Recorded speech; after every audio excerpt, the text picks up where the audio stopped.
Hi, today in front of me DOOGEE T10 and I'll show you how to log out from Gmail account on this device.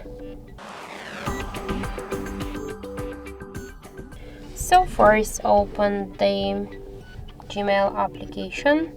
Tap on the right upper corner here. If you want to log out from Gmail application, you should first log out from Google account on our device. Then tap to manage accounts on this device, click to your account, click remove account and confirm your action. Then just tap to OK, enter your confirm method or protect method, and we just successfully log out from Google account on our device. So let's go back to the application and we can see that we just successfully log out also from Gmail application. So that's it. Thank you for watching, and if you find this video helpful, leave like, comment and subscribe our channel.